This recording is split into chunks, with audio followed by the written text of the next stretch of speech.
방송 기자 여러분 안녕하십니까? 이렇게 뜻깊은 자리를 마련해 주셔서 감사합니다. 평소 가까운 곳에서 저의 모습을 국민들에게 전해주시는 여러분들이시기 때문에 항상 감사한 마음을 가지고 있습니다. 오늘 이렇게 여러분과 편안한 대화를 나눌 수 있는 시간을 갖게 돼서 저도 아주 소중한 시간으로 생각이 됩니다. 앞으로도 잘 부탁을 드리겠습니다. 어제부터 장마가 시작됐습니다.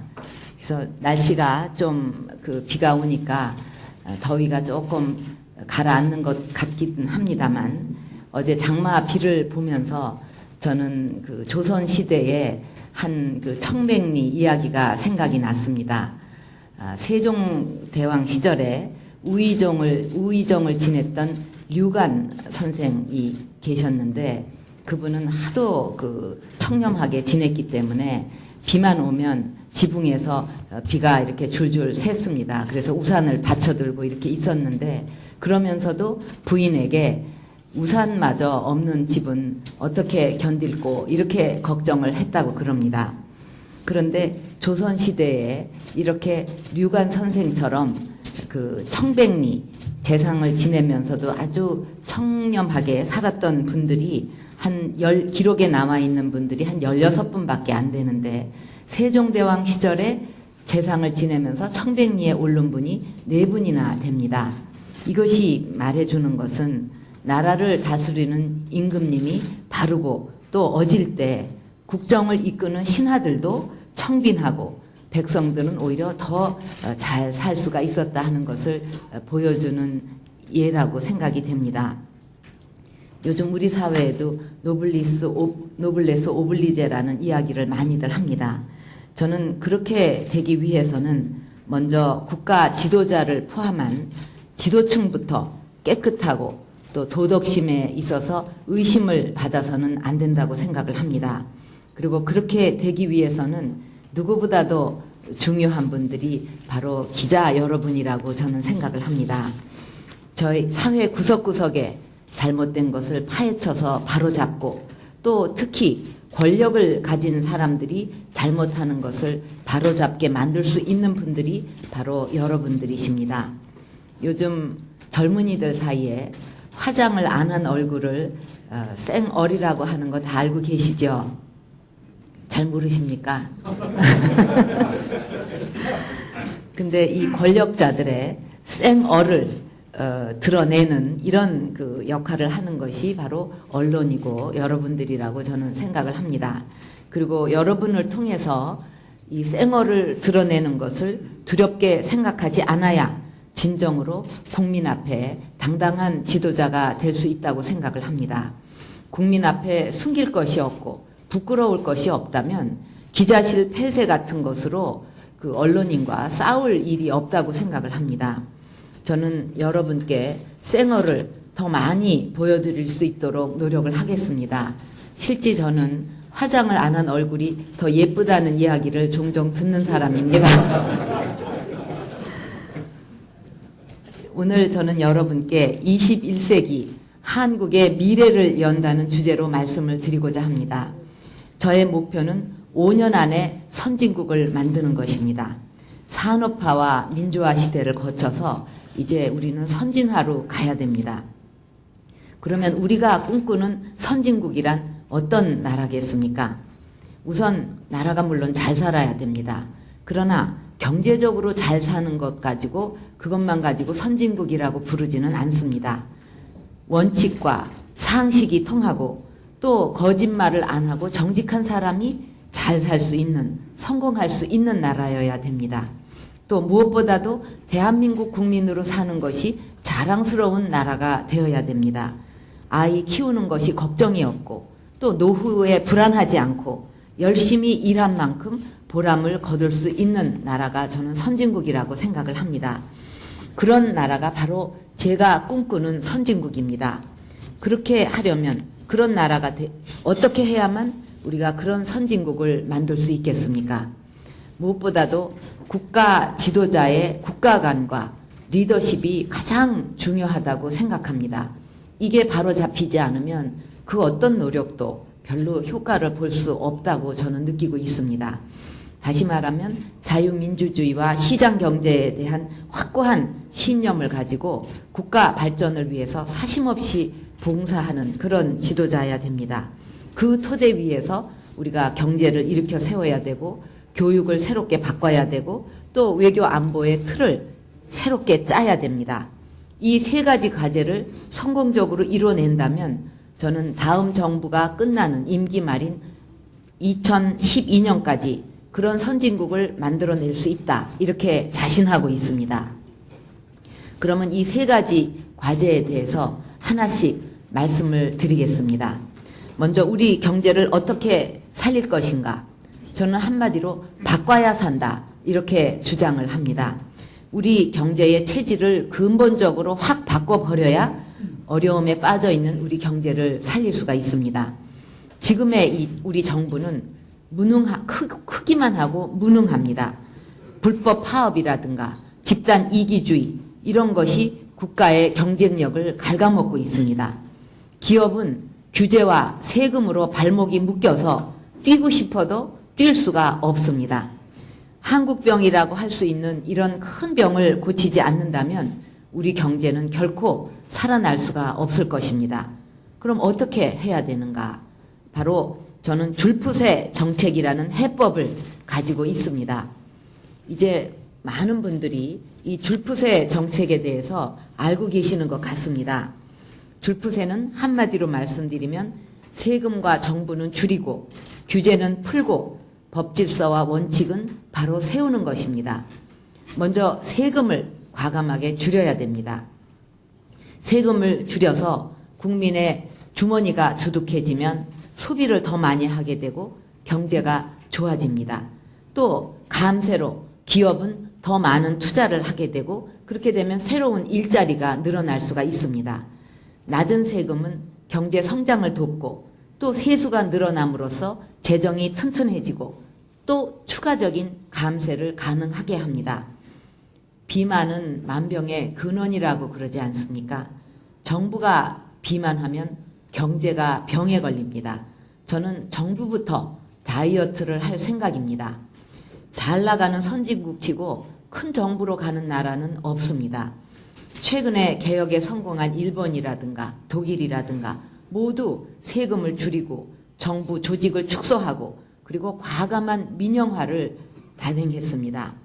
이제는 민간과 시장이 잘할 수 있는 일은 그쪽에다 다 맡기고 정부는 자기 할 일만 똑부러지게 하는 작고 효율적인 정부가 되어야 합니다.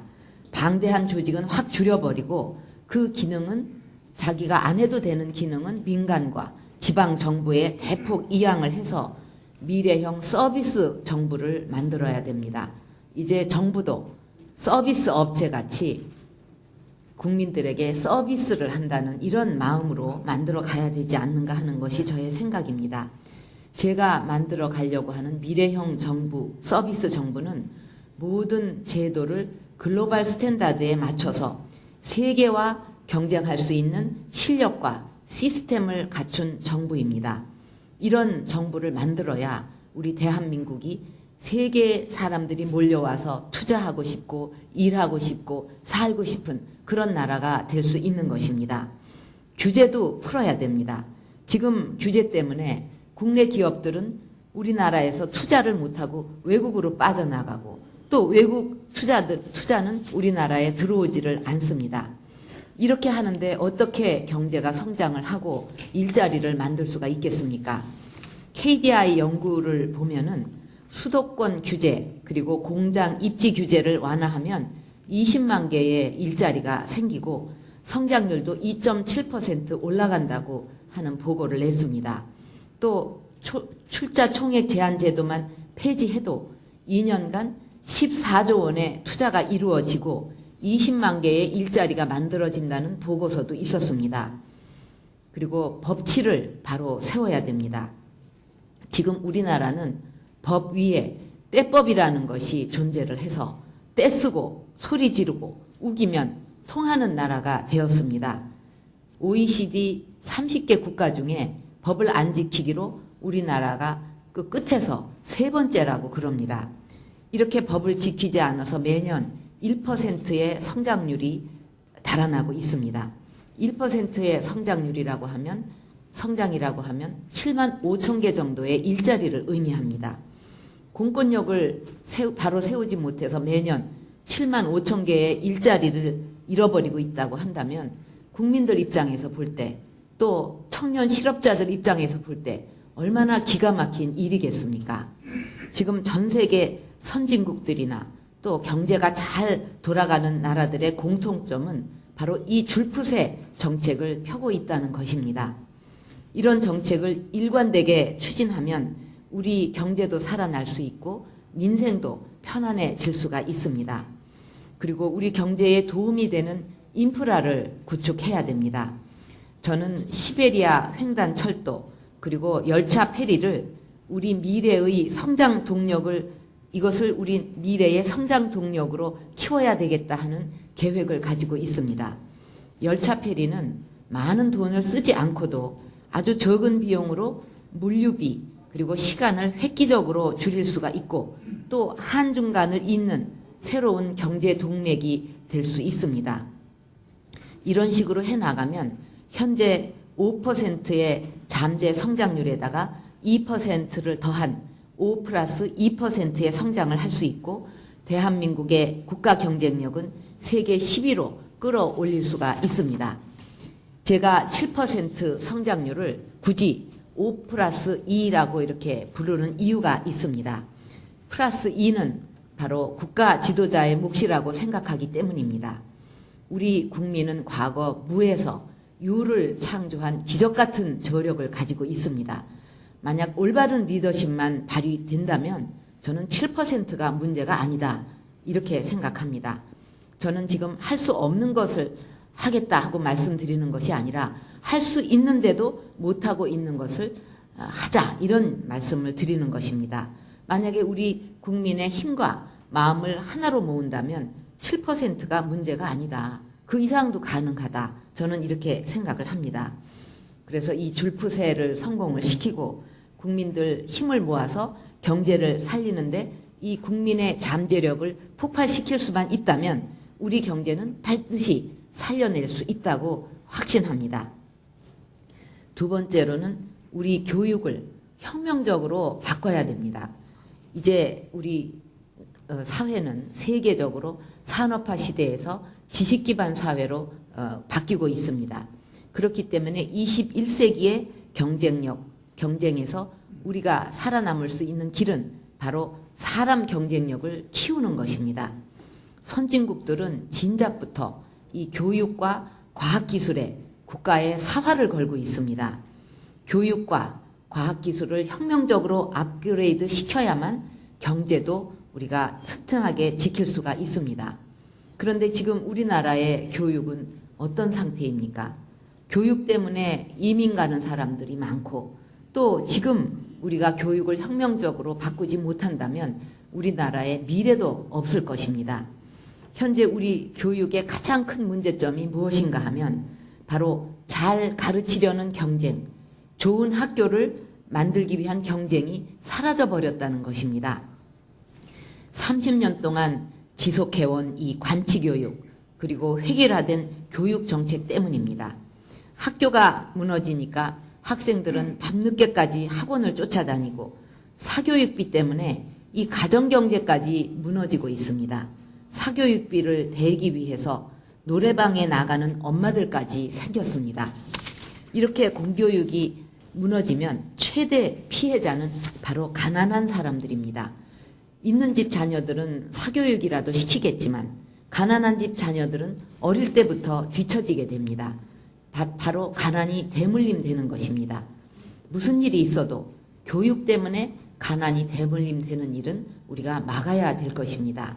그러려면 가장 중요한 것은 학교 교육을 살려야 되고 교육 현장에서 사라져버린 경쟁을 불러일으켜야 됩니다. 그러기 위해서는 먼저 30년 동안 지속되어 온 평준화를 우리 이제 다시 생각해 볼 시점이 됐다는 생각입니다. 그렇다고 해서 중앙에서 일률적으로 평준화 붓다, 폐지한다 하는 것은 또 다른 획일화가 될 것입니다. 저는 평준화 존속 여부를 16개 그 광역, 도, 시의 주민들에게 맡길 것입니다. 아이들의 교육에 관한 문제는 주민 생활에서 가장 중요한 문제입니다. 주민들이 평준화 여부에 대해서 결정권을 가져야 됩니다. 한 지역이라도 만약에 평준화를 폐지하는 지역이 나온다면 지역 간, 학교 간, 그리고 교사 간 경쟁을 불러일으킬 것입니다. 저는 이것이 교육혁명의 시작이 될 것이다 하는 생각을 그렇게 믿고 있습니다. 그리고 교사의 질도 높여야 됩니다. 학교의 질은 교사의 질을 뛰어넘을 수는 없습니다. 선생님들이 가르치는 일에만 전념할 수 있도록 많은 잡무를 줄여드려야 되고 또 인센티브를 확대하는 동시에 교원 평가는 확실하게 해야 됩니다. 학교에는 자율성을 주어야 됩니다. 말하자면 정부를 교육에서 떼어나와야 우리 교육의 미래가 있습니다. 교육이나 기업이나 다 마찬가지입니다. 자율권을 주어야 창의력도 새기는 법입니다. 그렇기 때문에 대학은 대학에 맡기고 학생들이 선택할 것은 학생들의 선택에 맡기는 이런 길로 가야 된다고 생각합니다. 또 이 문제도 많고 탈도 많은 이 대학 입시, 이것도 완전 자율화해야 된다고 저는 주장하고 있습니다. 교육부가 대학 입시를 규제를 하니까 학생, 학부모, 학교는 이 내신, 수능, 논술이라는 이 소위 죽음의 트라이앵글에서 벗어나지 못하고 있는 것입니다. 단 한 번의 실수로 인생이 바뀌어버리는 이 수능 시험, 이것은 폐지해야 되고 오히려 표준화된 학력 테스트를 여러 번 볼 수 있도록 이렇게 만들어야 됩니다. 이렇게 된다면 학교 교육이 살아날 수가 있고 학교 교육이 살아나면 사교육비 문제는 자연히 해결될 수 있을 것입니다. 그리고 또 한 가지 이 교육과 관련해서 말씀드리고 싶은 것은 영어 교육입니다. 이 영어 교육은 이제 국가가 책임지고 해결해야 된다. 이런 그 생각을 가지고 있습니다. 2005년 한 해 동안 영어 사교육비만 해도 무려 15조 원이 들어갔습니다. 이것은 교육 예산의 거의 절반을 차지하는 정도입니다. 그런데도 우리나라는 영어로 의사소통하기에 가장 아시아에서도 힘든 나라입니다. 또 지금 조기 유학생의 대부분이 영어 연수로 외국을 가고 또 영어 교육 때문에 피치 못하게 가족들과 헤어져서 살아야 되는 이 기러기 아빠들의 문제도 정말 심각합니다. 이런 문제를 국가가 그대로 방치를 해두고 어떻게 세계화 시대에 우리가 살아남을 수가 있겠습니까? 학부모에게 영어 사교육비 부담을 덜어드리고 또 영어 조기 교육을 보내지 않아도 되는 이런 나라를 만들어야 하지 않겠습니까? 영어 사교육, 조기 교육에 쓰는 이 돈을 딴 곳에 쓸 수만 있다면 우리 국민들 생활이나 경제 발전에 큰 도움이 될 거라고 생각을 합니다. 그래서 최소한 고등학교를 졸업한 학생들은 영어 회화만큼은 자신 있게 할 수 있도록 국가가 이것을 책임을 지고 또 사교육비 부담을 덜어드리고 그렇게 함으로써 우리의 2세들이 국제사회를 무대로 해서 마음껏 자신들의 역량과 뜻을 펼칠 수 있도록 만들 것입니다. 흔히 우리가 의식주를 인간이 살아가는 3대 요소라고 합니다만 저는 의식주 대신 이제는 교육의 그 교자, 교식주가 되어야 한다고 믿습니다. 이런 신념으로 앞으로 우리 자녀들이 마음 놓고 공부할 수 있고 또 그것이 국가 경쟁력으로 이어질 수 있도록 저의 모든 노력을 다 기울이겠습니다. 이제 마지막으로 말씀드리고 싶은 것은 우리 외교 안보의 틀을 획기적으로 바꿔야 하는 과제입니다. 21세기는 글로벌 경쟁과 협력의 시대입니다. 외교와 안보는 대통령의 가장 기본적이고도 중대한 임무입니다. 경제를 살리는 일도 과거와 같이 우리의 힘만으로는 해결될 수가 없습니다. 세계와 경쟁하고 협력할 줄 아는 외교가 있어야 경제도 살릴 수가 있습니다. 더욱이 우리는 북한하고 대치하고 있습니다. 이런 우리에게 외교 안보는 나라의 운명, 국민의 생명이 걸린 일입니다. 저는 젊은 시절에 아버님을 도우면서 첫 외교 활동을 시작했습니다. 또 한나라당의 대표로 있을 때 세계 지도자들도 만났었습니다. 그리고 북한을 방문해서 김정일 위원장과 단독 회담을 갖기도 했습니다. 그 외교 현장에서 저는 국가 지도자의 국가관, 외교관, 안보관이 나라 운명에 얼마나 큰 영향을 미치는가 하는 것을 뼈저리게 느낄 수가 있었습니다. 저는 우리의 외교의 틀부터 국익 중심으로 새롭게 바꾸겠습니다. 먼저 미국과의 신뢰 관계부터 회복을 하려고 합니다. 지금 많은 국민들이 한미 동맹의 앞날에 대해서 우려를 하고 있습니다. 한미 FTA 체결이 동맹 앞날에 도움이 될 거라고 기대는 합니다만 FTA가 군사 동맹까지 보장하는 것은 아닙니다. 냉전이 끝난 후에 나토라든가 미일 동맹은 이 시대에 맞게 성공적으로 변화해서 장기적인 발전의 기반을 이미 구축을 했습니다. 지금 한미 동맹의 가장 시급한 문제는 21세기 동맹의 새로운 전략적 비전을 만들어내는 것입니다.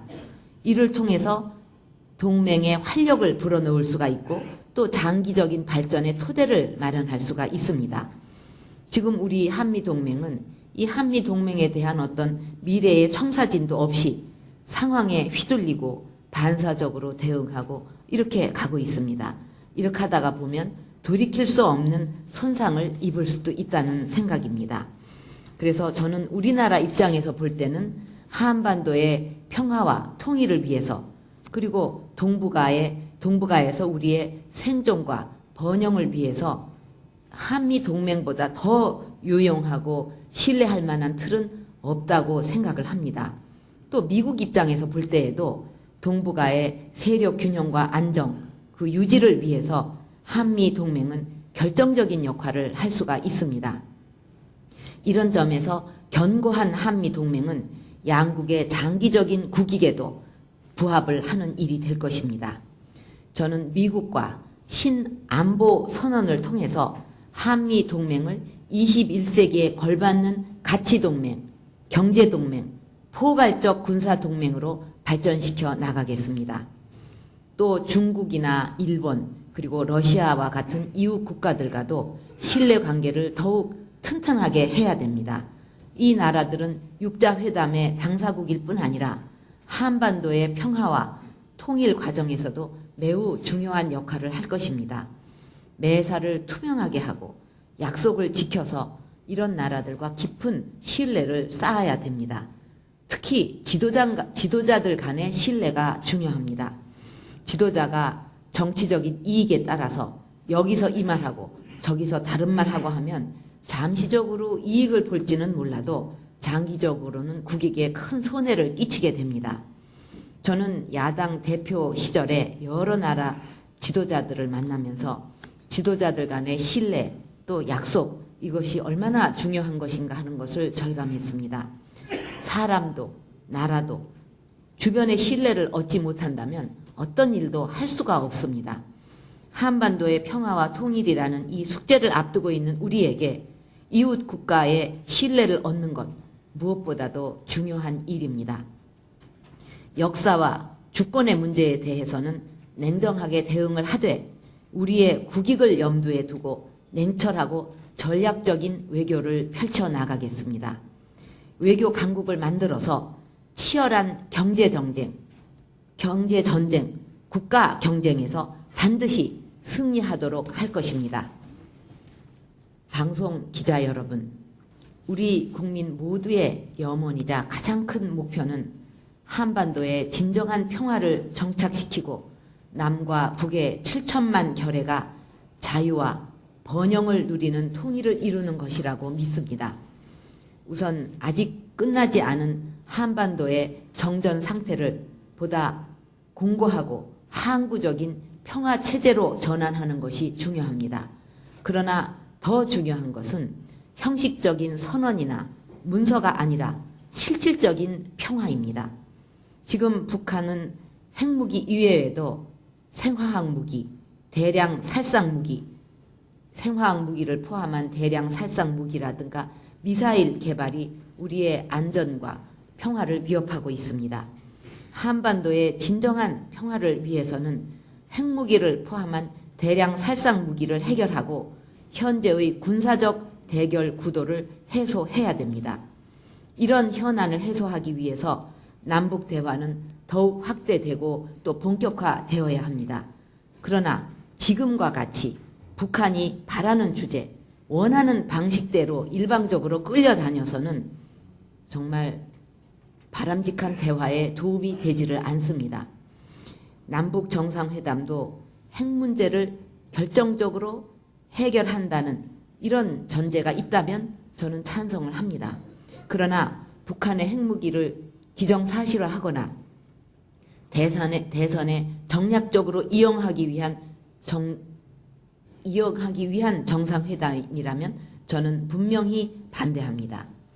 저는 지난 2002년도에 평양을 방문해서 김정일 위원장을 만났을 때 북한에 대해서 제가 하고 싶은 말, 할 말을 다 했습니다. 서로의 관심사를 모두 펼쳐놓고 진지하고 솔직한 대화를 나누었습니다. 솔직한 대화를 나누어야 신뢰가 싹트고 진정한 화해 협력도 가능할 것입니다. 한반도 문제의 핵심은 바로 북한이 변해야 된다는 것입니다. 북한은 이제 선군 정치를 폐기하고 선민 정치를 해야 합니다.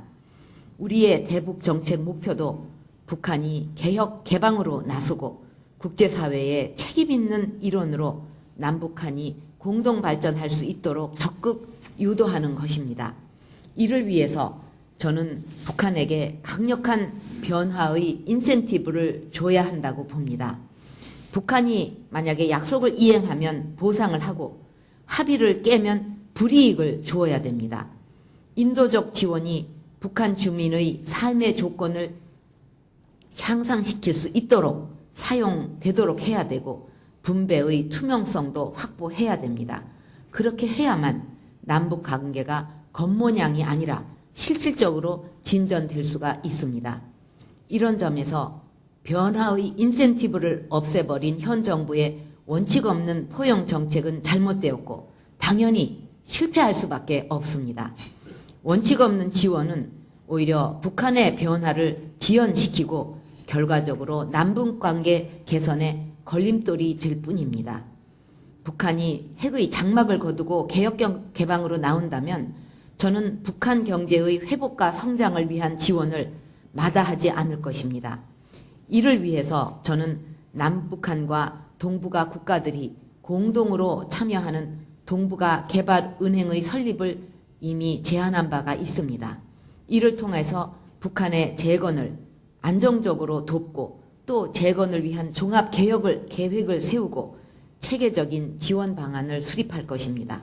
그리고 이 과정을 통해서 한반도의 평화 통일도 조금씩 가까워질 것입니다.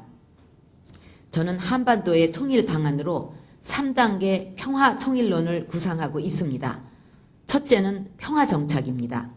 북한의 핵무기를 완전 제거하고 군사적 대립 구도를 해소하고 한반도의 실질적인 평화를 구축하는 것입니다. 둘째는 경제 통일입니다. 정치 통일은 뒤로 미루고 이렇게 힘들고 복잡한 일은 뒤로 미뤄두고 남과 북을 하나의 경제 공동체로 건설을 해서 작은 통일을 이루는 것입니다. 셋째가 정치 통일입니다. 마지막으로 정치적인, 영토적인 큰 통일을 실현하는 것입니다. 정치적 통일에 우리가 성급하게 매달리게 되면 혼란을 초래할 뿐 아니라 통일 비용만 커질 뿐입니다. 경제 통일을 통해서 남북 간의 이 경제 공동체를 만들어 가게 되면 정치 통일의 날은 저절로 우리 앞에 다가올 것이라고 저는 믿습니다. 우리가 정말 어렵게 한 걸음 한 걸음 성장해 나가던 그 시절에 우리 국민 모두는 잘 살아보자 하는 한마음으로 떨쳐 일어났습니다. 그때 아버지께서는 항상 우리는 할 수 있다 이런 말씀을 하셨습니다. 그러나 단 한 번도 내가 할 수 있다, 나만이 할 수 있다 이런 말씀은 하시지 않았습니다. 우리가 할 수 있다. 우리 국민들은 할 수 있다. 우리 나라는 할 수 있다. 이렇게 말씀하셨습니다. 저 역시 할 수 있다고 믿습니다. 제가 아니라 우리 자랑스러운 대한민국 국민들이라면 할 수 있다고 굳게 믿고 있습니다. 지도자에게 중요한 것은 말이 아니라 실천입니다. 대처 총리가 그 어려운 상황 속에서도 영국병을 뜯어 고쳐가지고 유럽에서 지금 가장 경쟁력이 있는 나라를 만든 것도 어떤 물리적인 힘이 있어서 그렇게 할 수 있었던 것은 아니었습니다. 어려운 상황 속에서도 확고한 신념으로 원칙을 지키고 그것을 끝까지 실천해 나갔기 때문에 영국을 살릴 수가 있었습니다. 저는 신뢰와 원칙을 제 정치의 생명으로 생각해 오고 있습니다.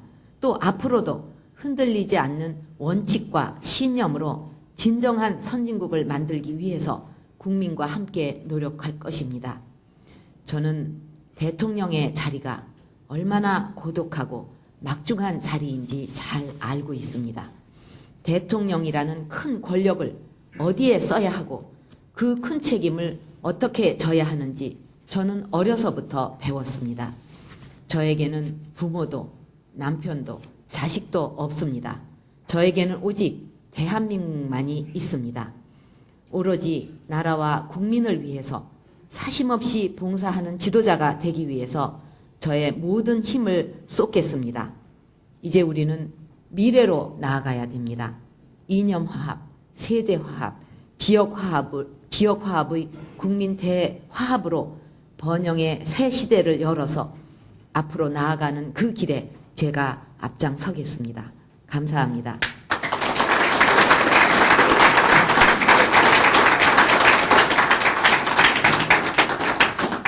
네, 잘 들었습니다.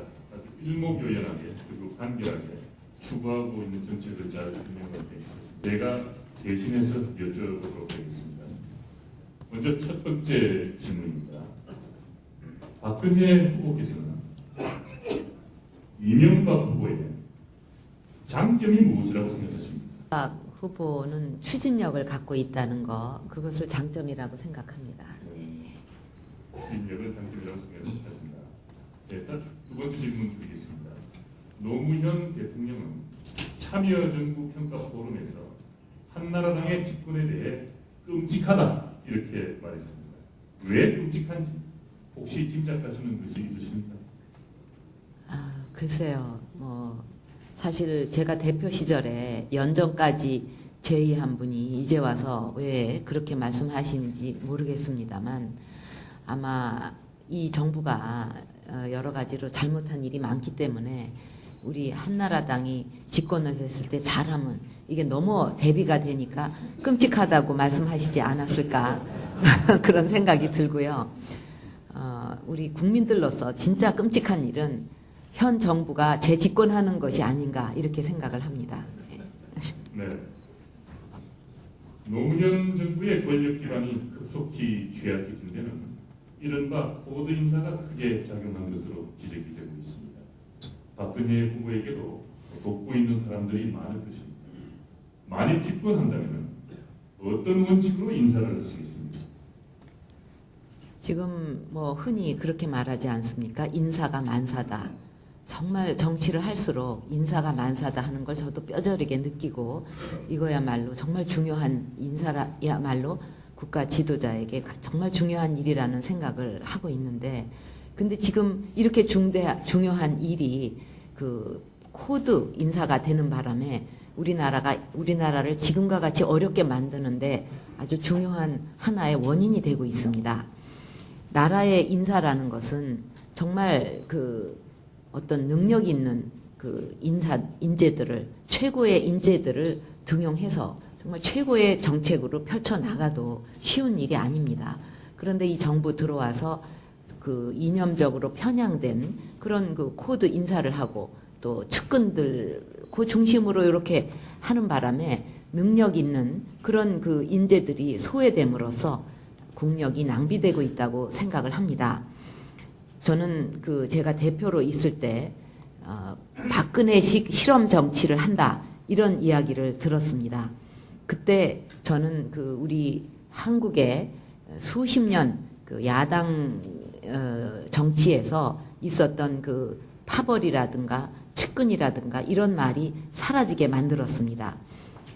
저에게 제가 대표로 그런 정치를 하니까 측근을 왜 챙기지 않냐 걱정도 하고 비판도 하고 이러는 분들도 많이 있었습니다만 저는 그렇게 그런 정치를 하지 않고 당내의 모든 역량을 하나로 모았기 때문에 제가 당대표를 물러날 때 40%를 넘는 거의 50%에 육박하는 지지율을 끌어올릴 수 있었다. 그렇게 저는 믿고 있습니다. 또 저는 아까도 말씀드렸듯이 대통령이라는 자리가 정말 얼마나 막중한 자리인지 또 얼마나 외롭고 고독한 자리인지도 잘 알고 있습니다. 그런데 마치 이 권력을 전리품인 것 같이 생각을 하고 뭐 칼을 휘두른다든지 또는 코드 인사를 한다든지 이런 식으로 해서는 결코 나라의 위기에 빠진 나라를 구할 수 없다고 생각을 합니다. 그래서 지도자가 가장 중요시 여겨야 되는 것은 사심을 버리고 국익, 이거를 항상 최고의 가치로 생각을 해야 됩니다. 저는 사심이 없습니다. 또 사심을 가질 이유가 없는 사람입니다. 그렇기 때문에 저에게 기회가 주어진다면 저는 지연이라든가 학연이라든가 무슨 코드라든가 이런 거 따지지 않고 능력에 따라서 적재적소에 최고의 인재를 등용을 해가지고 정말 그 나라 일에만 전념하는 그리고 국민에게 봉사하는 그런 정부를 만들 자신이 있습니다. 네, 있었습니다만 박근혜 후보께서는 지난 2002년에 북한을 방문해서 김정일 국방위원장과 단독 면담을 한 일이 있습니다. 그 당시 정권 재창출을 목적으로 야권 후보들을 분열시키기 위한 김대중 대통령의 작전이었다. 이런 외신의 분석도 있었습니다. 그 당시 무슨 목적으로 방북을 하셨는지 그리고 조금 전에 김정일 위원장과 솔직한 대화를 나누었다는 말씀을 해주셨는데 그 당시 면담 내용이 무엇이었는지 알려주실 수가 있으십니까?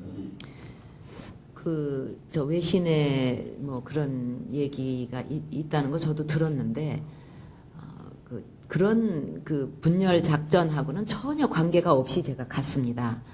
또 그 후에 얘기를 들으니까 뭐 그 당시 김대중 대통령이 제가 방북을 하는데 돈을 뭐 얼마를 대줬다 하는 그런 이야기도 있었습니다.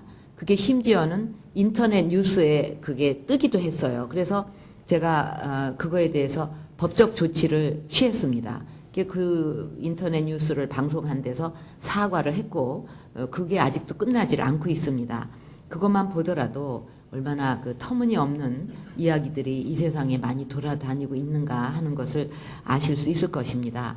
저는 그때 EU 코리아 재단이라는 재단이 있었는데 그거는 유럽 상공회의소에서 만들어서 하는 것입니다. 그렇기 때문에 이 정부하고 무슨 관계를 가지고 정부의 이익에 따라서 이렇게 저렇게 할 전혀 필요가 없는 관계가 없는 유럽 상공회의소 재단이었는데 거기에 제가 이사로 있었습니다.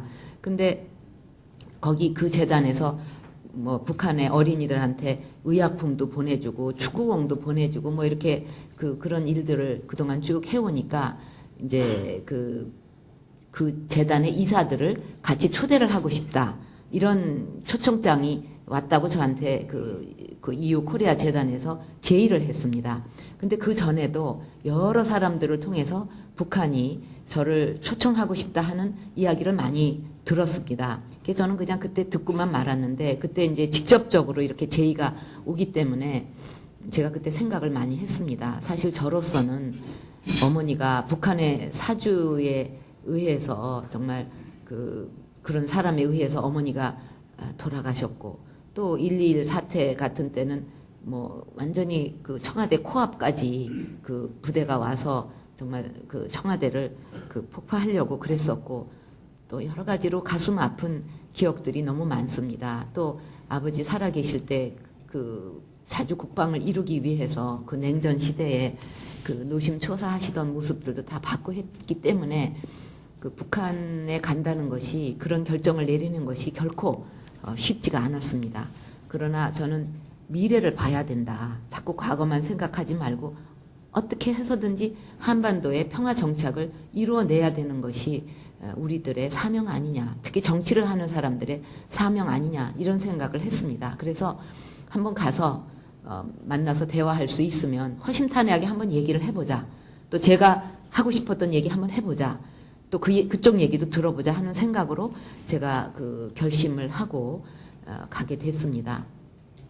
거기서 그 공항을 떠날 때 그 많은 사람들이 제가 북한에 간다는 걸 알고 잘 다녀오세요 막 인사하는 국민들도 있었습니다. 또 나이가 70이 훨씬 더 된 그런 할아버지 한 분이 내 가족 생사를 좀 알려달라.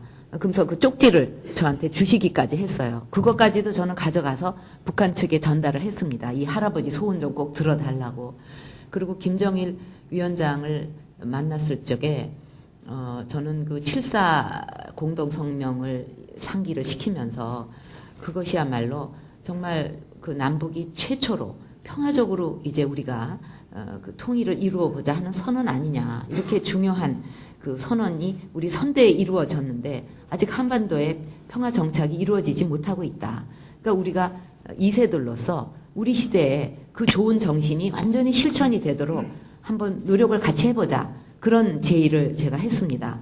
그때 김정일 위원장도 그렇게 해보자고 그렇게 약속을 했습니다. 그리고 그때 이제 제가 김정일 위원장한테 이 남북 관계, 국가 간에도 그렇고 이 신뢰라는 게 약속을 지킨다는 것이 얼마나 중요한 일인가 하는 것을 굉장히 강조해서 얘기를 했습니다.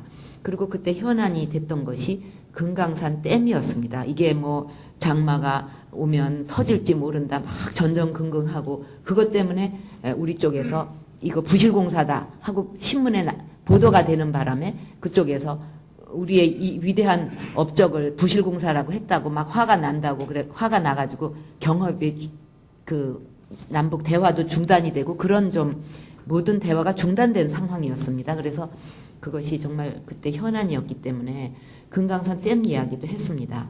이걸 그 무조건 섭섭해하고 화를 내고 할 것이 아니라 남쪽의 국민들도 이것 때문에 불안해하고 이게 잘못 그 부실할 공사가 돼서 그럼 이게 터져갖고 남쪽 국민들 다 물바다가 돼서 잘못돼도 된다는 얘기냐. 북한이 이건 말이 안 되지 않냐. 그러니까 공동조사를 해서 만약에 부실공사가 된 부분이 있으면 고치면 되는 거고 만약에 그게 아니면 이거는 잘못된 보도다 하고 깨끗하게 얘기를 하는 것이 오히려 남북관계에도 도움이 될 거다. 북한에도 그게 도움이 될 거다. 제가 이렇게 얘기를 했습니다. 또 그 이산가족 문제도 제가 얘기를 했습니다. 지금 그 많은 그 이산가족들이 지금은 다 연로해서 이 눈을 감지 못하고 그분들이 세상을 뜰지도 모른다. 가족을 이산가족을 만나지를 못하고 이렇게 많은 분들이 기다리고 있는데 그분들의 원을 좀 풀어줄 수 없겠냐. 그러니까 매번 한 100명씩 이렇게 만나갖고 어느 세월에 그분들이 다 만나겠냐고. 그러니까 그 남북 중간 지점에 어떤 그 상설 면회소 같은 것을 만들어서 정말 원할 때 언제든지 가서 만날 수 있도록 그렇게 좀 할 수는 없겠느냐 그랬더니 그거는 지금은 모든 대화가 중단이 돼 있는데 그 적십자 회담이 다시 열리게 되면 그렇게 하겠다 그렇게 약속을 했습니다. 또 그 국군 포로와 6.25 때 행방불명된 이런 그 민간인에 대해서도 제가 생사를 좀 확인하고 소식을 알려줄 수 없겠냐. 그분들은 뭐 우리 남쪽의 가족들은 이 돌아가셨는지 살아계신지 이것조차도 모르고 제사를 지내야 되는지 말아야 되는지 이거 얼마나 참 가슴 아픈 일이냐 그랬더니 그것은 나중에 다시 그 회담이 열리게 되면 그것도 생사 확인 문제도 해결을 하겠다고 또 이렇게 약속을 했습니다. 그 외에도 제가 남북 철도 연결하는 문제도 제의를 해서 제가 이런 거를 이렇게 길게 말씀을 드려도 되는지요? 네, 괜찮습니다. 그래서 저는 그 시베리아 횡단 철도 얘기를 했습니다. 이렇게 남북 철도가 연결이 돼서 횡단 철도까지 다 연결이 되면 이건 남북의 경제 발전에도 굉장히 도움이 많이 된다. 그러니까 한번 우리가 그런 걸 연결해 해보면 어떻겠냐 하니까 그 동해선 연결에 자신도 굉장히 관심이 많다고 그렇게 그렇게 하자 그렇게 약속이 됐습니다. 그 외에도 그러니까 이산가족, 남북 국군 포로, 또 그 동해선 연결, 그리고 금강산 댐, 그리고 남북 통일 축구도 한번 해보자 하는 이런 그 약속들을 했고, 그것이 이제 제가 북한을 떠날 때 누누이 이것은 꼭 약속을 지켜야 된다.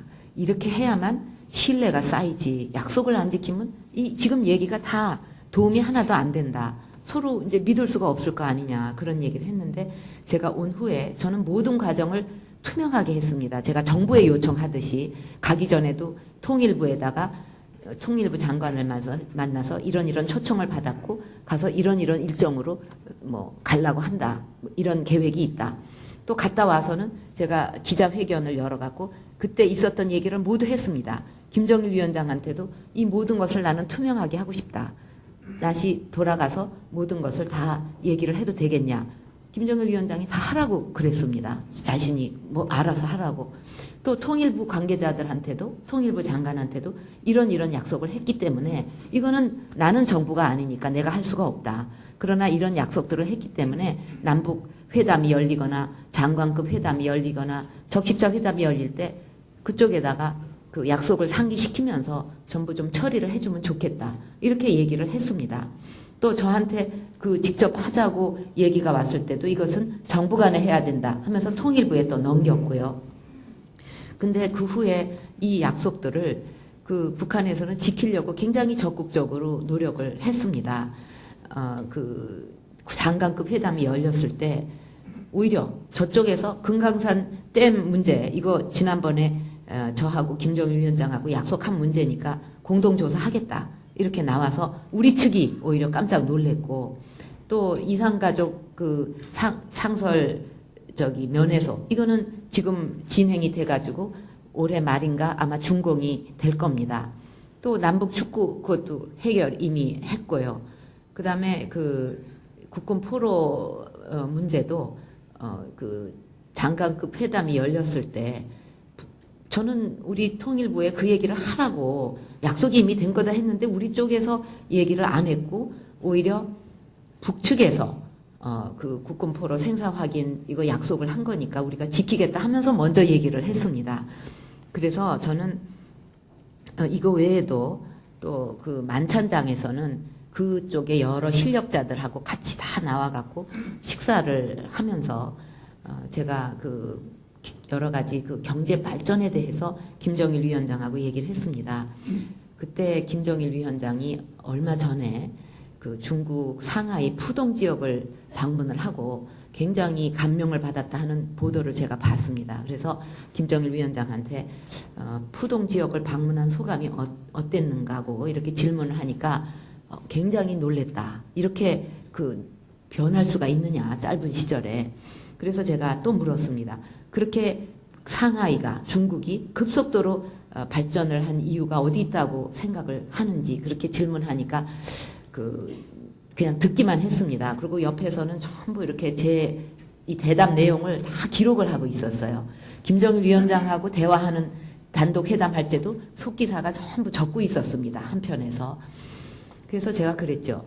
그것은 중국이 세계 사회에 세계의 신뢰를 얻었기 때문에 가능한 일 아니었겠냐. 다국적 기업이라든가 또 중국 화교들 또 대만까지도 중국에 가서 많은 투자를 이루는데 그것은 중국이 그만큼 세계를 상대로 약속을 지키고 신뢰를 보여주니까 들어가지. 그렇지 않으면 그게 가능했겠냐. 그래서 남쪽도 그렇고 북쪽도 그렇고 경제가 활성화되고 잘 살려면 많은 투자가 이루어져야 된다. 그러려면 외국 투자도 많이 유치를 하려면 국제사회하고 약속을 지키고 신뢰를 지키고 그 기준에 맞춰야 된다. 그렇지 않다면은 남쪽의 기업들도 북한에 와서 자유롭게 많은 투자를 하고 싶어도 할 수가 없다. 믿을 수가 없기 때문에. 그래서 그런 국제 기준, 약속 이런 것을 지키는 것이 굉장히 중요하다는 이야기를 했습니다. 그 후에 그 북한은 또 뭐 경제 개혁 조치인가 그거를 제가 5월 달에 다녀왔는데 그 7월 달에 그런 조치들을 취하고 그랬는데 뭐 그것이 그쪽 계획대로 잘 되지 않았고 또 결국은 핵무기 개발까지 되고 남북 관계가 더 경색되고 북한도 더 문을 닫아 거는 이런 상황이 되고 말았습니다만 저는 이 모든 왜 그러면 저하고 한 약속은 그쪽에서 적극 지키려고 적극적으로 나왔고 국가 간의 남북 간의 어떤 약속이나 이런 것은 이렇게 지지부진하고 지켜지지를 않는 것이냐. 저는 이거는 모든 것은 상대적이라고 생각을 합니다. 제가 북한을 다녀와서 확고하게 가졌던 신념은 뭐냐 하면 만약에 대북 정책을 원칙을 가지고 잘 실천을 한다면 북한을 개혁 개방으로 이끌고 국제사회의 일원이 되도록 만들 수가 있다. 그러면서 동시에 미국과의 관계, 한미동맹이라든가 국제 간의 공조, 신뢰 이것도 더욱 튼튼하게 하면서 북한을 변화시키고 국제사회의 책임 있는 일원으로 이끌어낼 수 있다 하는 그런 저는 확신을 가졌었습니다. 근데 지금 정권이 어떻게 대북 정책을 펴왔습니까? 그냥 눈치 보고 또 이렇게 끌려다니고 원칙 없이 하고 뭐 심지어 퍼주기라는 말이 나올 정도로 또 핵 개발을 했는데도 무조건 감싸고 이런 식으로 해서 어떻게 북한을 변화시킬 수가 있겠습니까? 그래서 저는 이렇게 어떤 정치적인 계산을 하고 눈치를 보고 이런 식으로 해갖고는 결코 남북 간의 신뢰를 쌓을 수가 없다. 신뢰 이렇게 확 솔직하게 터놓고 약속 지킬 건 지키고 아닌 건 아니고 계속 이렇게 나아가지 않는다면 계속 남북이 접촉한다고 해서 결코 신뢰가 쌓이지 않는다. 남북관계의 발전에 도움이 안 된다고 생각을 합니다. 미국하고의 관계도 그렇지 않습니까? 약속을 지키면 미국은 그 약속을 지킨다는 거 아니겠습니까? 그럼 북한이 약속을 지키면 또 그만큼 원조와 여러 가지로 또 보상이 있을 거고 이렇게 나가는 거지. 약속 안 지키는 게 하는데도 무조건 감싸고 지원하고 이런다고 한다면 오히려 북한의 변화를 이끌기는 유도하기는커녕 오히려 오히려 변화를 지연시키는 길밖에 안 된다 이렇게 생각을 합니다. 그래서 제가 대북 정책에 있어서도 포용 정책 다 좋다. 나도 뭐 대화는 많이 하고 교류해야 된다고 생각한다. 그러나 원칙 있는 정책을 펴라. 이렇게 대표 시절에도 얘기를 많이 했는데 그거 안 지키지 않았습니까? 그래서 북한이 핵 개발까지 가고 이렇게 되지 않았습니까? 그리고 저보고 그런 얘기를 한다고 수구라고 그래요. 어떻게 해서 대한민국에는 지금 이상한 풍조가 있어서 원칙을 지키는 거 이코로 수구가 됐습니다. 그렇게 해서 남북관계 좋아진 게 뭐가 있어요? 오히려 악화시켜 놨잖아요. 그런 거를 저는 항상 안타깝게 생각을 하고 제가 만약에 대통령이 된다면 저는 이것을 바르게 원칙 있는 대북 정책을 펴므로써 북한도 변화시키고 또 한미 간의 국제 간의 신뢰도 돈독히 하고 그래서 정말 평화 정착을 시킬 자신이 있습니다. 네, 이제 궁금증이 다 풀렸습니다. 솔직한 답변에 감사드립니다. 요즘 집을 팔지도 못하고 보유의 세금만 내는다면 또 지방에서는 부동산 시장의 위축으로 건설업체들이 도산하는 상황도 벌어지고 있습니다. OECD는 한국의 부동산 정책이 시장 경제를 무시했다면서 비판하고 있습니다. 규제로 부동산 문제를 해결을 하려고 했기 때문에 이런 식으로 하면 반드시 부동산 정책은 실패한다 하는 것이 바로 이 정부가 우리에게 준 교훈이라고 생각을 합니다. 저는 주택 정책의 기본은 한마디로 말씀드리면 수요가 있는 곳에 필요한 공급을 해주는 거 이게 주택 정책의 기본이 돼야 된다고 생각을 합니다. 물론 세금도 당연히 필요합니다만 부동산 거래를 마비시킬 정도로 조세 저항을 불러올 정도로 이렇게 한꺼번에 과도하게 세금을 퍼붓는 거 이런 것은 반드시 조절이 돼야 된다고 생각을 합니다. 종부세 종합부동산세의 경우에는 지금 법을 시행하고 있으니까 이거를 보고 여기에 대해서 어떤 문제점을 우리가 잘 검토를 해서 그 조정할 부분, 예를 들면 과세 대상이라든가 또는 증가 속도라든가 이런 거에 있어서 조정할 부분이 있으면 조정을 해야 된다, 이런 생각을 갖고 있고요. 양도소득세 경우는 일정한 수준의 이 불로소득에 대해서는 그 환수를 한다는 차원에서 뭐 양도소득세는 이렇게 그 매겨야 된다. 또 그 다가구, 그러니까 1가구가 다주택을 갖고 있을 경우에는 이거는 중과를 해야 된다고 생각을 합니다만, 그 선의의 1주택 보유자 있지 않습니까? 장기적으로 어떤 투기 목적이 전혀 없이 1주택을 그 장기간 보유하고 있는 사람들에 대해서는 좀 별도의 정책적인 배려가 있어야 된다 하는 생각을 가지고 있습니다. 네. 이제 플로아의 질문을 받도록 하겠습니다. 취재 기자의 경우에는 자기 소속사와 성명을 밝히시고 질문을 해주시기 바랍니다. 질문하고 싶은 분은 지금 손을 들어주십시오. 자세하게 드려가지고. 네. 완벽하게 말씀을 해주셔서 질문 궁금증이 전혀 없으십니다. 오늘 당 검증위에서 검증 결과를 보였는데요. 각각 그 후보님들에 대한 그 검증 결과에 대해서 어떤 생각을 갖고 계신지 그런 좀 부탁드립니다. 결과를 당에서 발표를 했는데 이제 그 발표에 대해서 또 국민이 어떻게 그 평가하는가, 그게 중요하지 않겠습니까? 요즘 방송에서 그런 MBC를 장효사입니다. 요즘 그 우리나라 정치가 아주 그저 지금 하락을 보이고 있습니다. 그래서 이 요즘 정치가 정치가 지금 이 코스피가 1,800을 넘고 코스닥도 800이 넘는데, 이와 같이 지금 정치가 상장되고 있는 것은, 이 상승량이 되고 있는 것은 이 한나라의 경선 과정이 대한 그 시장의 기대가 높아서 그런 게 아닌가 해서 매우 다행스럽게 생각합니다. 그리고 이거 이 주식 개념 얘기하면 지금 양대 후보의 이격도가 지금 수렴 작용을 해가지고 격차가, 지지도 격차가 지금 자꾸 줄어들고 있는데, 이것도 이 박 대표에게 상당히 유리한 방향으로 상황이 전개되고 있는 게 아닌가 생각이 됩니다. 그런데 정시가 이 상장 시세를 보일 때는 이 모든 주식의 이 주가 이 시가 총액이 이게 늘어난다는 말씀이죠.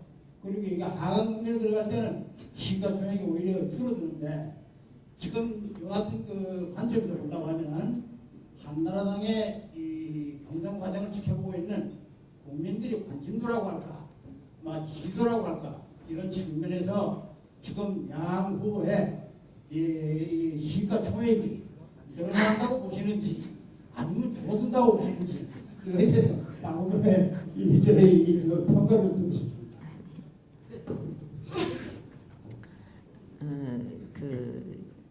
결국은 이제 이 경선도 사실은 그 정권 교체를 향해 가는데 과정이라고 생각합니다. 경선이 왜 필요한가? 결국은 그 본선에서 이길 수 있는 그 필승 후보, 가장 경쟁력 있는 후보를 내기 위한 과정 아니겠습니까? 그래야만 정권 교체가 가능하니까. 경선 지나고 본선에서 안 된다 하면 그 아무 의미가 없지 않겠습니까? 그래서 이런 그 선거 과정은 또 어떻게 보면 검증 과정이라고도 볼 수 있겠죠. 그렇게 지금 이제 경선 과정을 통해서 정책 토론회를 통해서 국민들이 후보들의 그 생각, 철학, 뭐 국가 간 뭐 여러 가지 그 살아온 과정이라든가 본선 경쟁력이라든가 많은 것을 지금 이제 보시게 되고, 또 뭐 검증위원회에서 또 검증하고, 이제 이런 그 과정을 통해서 그 국민들이 뭐 필승할 수 있겠구나, 그런 그 기대치가 높아진다면 시가총액이 늘어나는 걸로 우리가 믿어도 되고요. 그게 좀 본선에서 안 되겠다, 한나라당. 그런다면 그렇게 시가총액이 늘어날 이유가 없겠죠. 근데 저는 앞으로 계속 시가총액이 한나라당 경선 과정이 진행되면서 시가총액이 늘어날 거라고 저는 봅니다. 네, 좋은 기대를 해주셨습니다. 우리 취재 기자 중에서 혹시 질문하실 분, 한 분만 받겠습니다. 김남권입니다.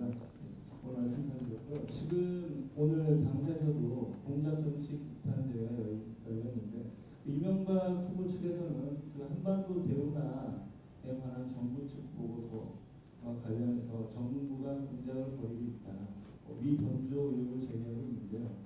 이에 대해서 박 캠프 측에서는 저희들이 듣기로는 위변조 의혹이 보이지 않다. 다만 그 내용, 한반도 대운하가 타당한 것이나 라는 내용이 본질이다라는 점을 강조하고 있는데, 여기에 대한 각 후보의 생각과 그리고 현재 당이 벌이고 있는 규탄 대회가 특정 후보 측을 위한 행사로 변질될 수 있다는 주장이 나오고 있는데, 그에 대한 입장을 무엇인지 말씀해 주십시오. 내용을 지금 알 수가 없는데 이제 문서를 변조를 했거나 그렇다면 그건 그것대로 발표해야 된다고 생각을 합니다. 어떤 것이 확실한 건지. 그래서 정부가 어떤 의도를 가지고 이런 식으로 한 거는 이거는 잘못된 것이니까 이거는 이것대로 분명히 밝혀야 된다고 생각하는 입장입니다. 또 그건 또 그거고, 지난번 그 경제토론회에서 광주에서 있었던 그거는 정부 문서가 어떻고 저떻고 하는 문제를 떠나서 국민들 관심사가 과연 그 경부운하 이거를 만들어서 환경에 문제는 없나, 또 정말 경제 타당성이 있나, 이 시대에 맞는 그 사업인가, 이런 거에 대해서는 국민의 관심이 있잖아요. 어떤 후보가 됐다 하면 그거는 운하를 파야 되는 거 아닙니까? 약속한 거니까. 그렇기 때문에 국민들 생활에 또 나라에 또 우리 환경에 큰 영향을 미치는 문제이기 때문에 그거에 대해서는 계속 논란이 있겠죠. 그러니까 지금까지도 찬반이 계속 이렇게 왔듯이 앞으로도 그런 문제는 찬반이 있을 거라고 생각을 합니다. 그리고 이 규탄 대회가 오늘 있었다고 전 이제 들었는데 좀 모양새가 이상하게 됐습니다. 한마디로. 왜냐하면 이 상대방 쪽에서 캠프에서 우리가 공작 정치를 했다고 지금 우기고 있거든요. 그러면 그 규탄 대회라는 게 우리를 규탄하기 위한 대회가 된다는 좀 이상한 논리가 된 겁니다. 오늘은요. 근데 저는 정말 같은 당 후보에게 캠프에 이렇게 근거 없이 이렇게 자꾸 공작을 했다는 둥, 정부랑 짜고 했다는 둥, 이런 터무니없는 얘기를 하는 이런 것은 정말 잘못하는 일이다, 그렇게 생각을 합니다. 예. 네, 이제 다시 회원들의 질문 두 가지만 드리고 끝내도록 하겠습니다. 후보께서는 홈페이지를 통해서 6조 원의 감세 정책을 내세웠습니다. 후보께서 제시하고 있는 감세 정책은 인기를 위한 일공작 공약에 그칠 가능성이 있다, 이런 지적도 있는 것이 사실입니다. 감세를 위한 어떤 대책을 갖고 계십니까?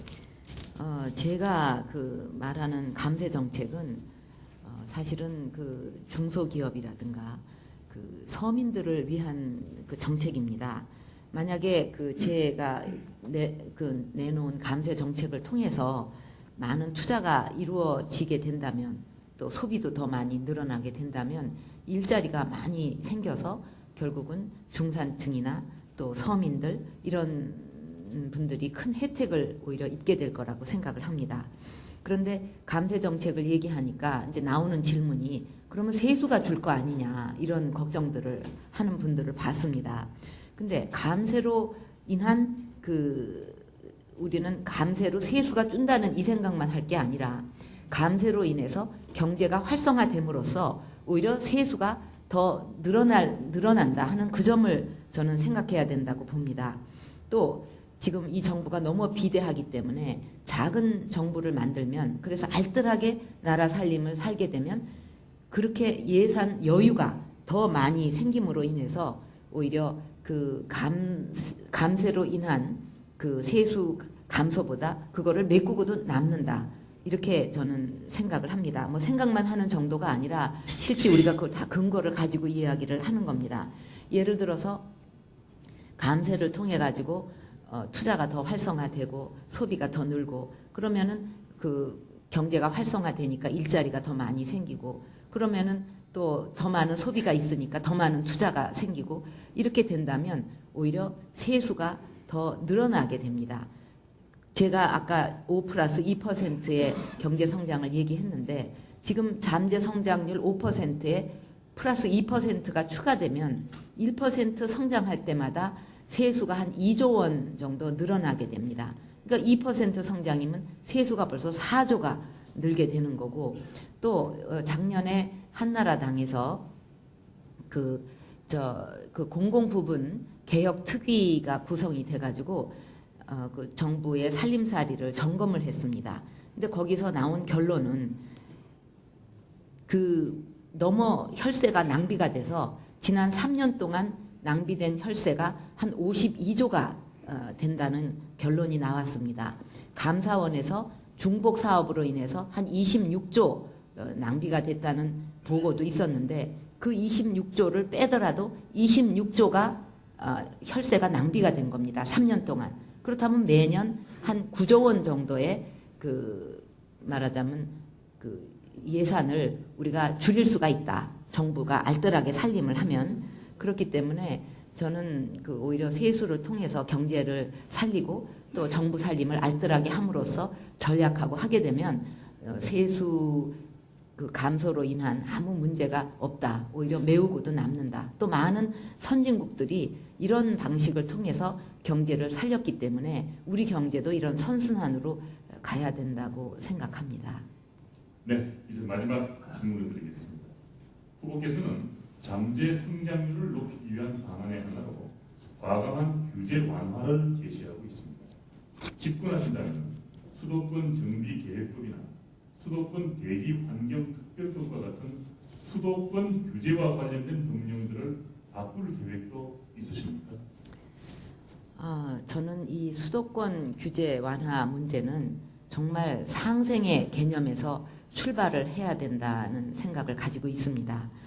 수도권 규제를 지금같이 하게 되면 외국은 더 좋은 조건들을 기업들한테 많이 제공을 하고 있거든요. 그렇기 때문에 수도권에서 사업을 할 수 없는, 투자를 할 수 없는 기업들이 다른 데로 가는 것이 아니라 외국으로 가고 또 외국 기업들도 다른 나라로 가버리고 맙니다. 그거는 결국 우리나라 전체에 큰 손해를 입히는 일이기 때문에 이런 방식은 참 어리석다 이렇게 생각을 합니다.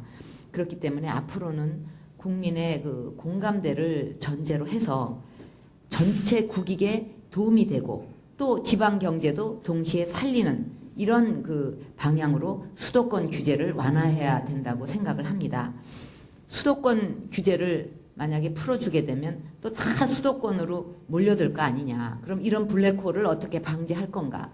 저는 그 방법으로 이 광역 경제권을 만들어서 세계와 경쟁을 할 수 있는 그런 경쟁력을 가진 광역별 어떤 광역 지역 권역별 경제 단위로 만들어서 거기에 지역 거점을 육성해야 된다고 생각을 합니다. 거기에 지원을 해가지고 이렇게 하는 것만이 지방과 수도권 간의 갈등을 해소하는 길이 될 것입니다. 그리고 지방에 많은 기업들이 가서 투자를 하도록 강력한 인센티브를 줘야 된다. 투자 환경을 아주 좋게 만들어줘야 된다고 생각을 합니다. 예를 들어서 지방에 가서 투자를 하게 되면 그쪽은 아주 땅값이 훨씬 싸다든지 또 기업들이 필요로 하는 현장 기술 인력들을 양성을 해서 그쪽에서 아주 그런 인력들을 쓸 수 있도록 이렇게 만들어 준다든가 이렇게 많은 혜택을 줌으로써 물류비라든가 이런 것을 상쇄하고도 정말 사업을 해볼 만하게 이렇게 만들어 줘야 된다고 생각을 합니다.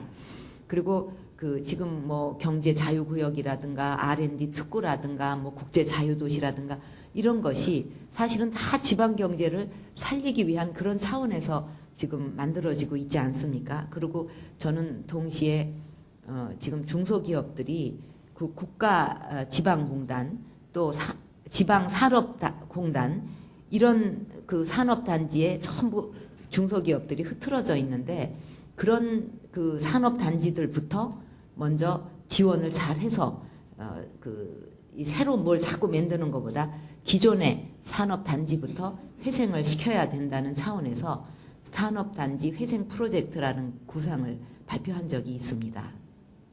네, 대단히 감사합니다. 이상으로서 박근혜 한나라당 경선 후보 초청 강연회를 마무리하도록 하겠습니다. 끝까지 열정적으로 그리고 성실하게 강연과 답변에 임해준 박근혜 후보께 깊이 감사드립니다. 여러분 격려의 박수를 보내드립니다.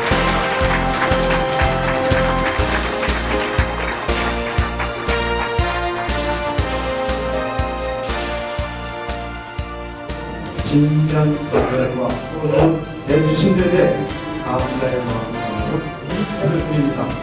2007년 6월 22일 방방송작품 이상 유기사하고 고맙습니다.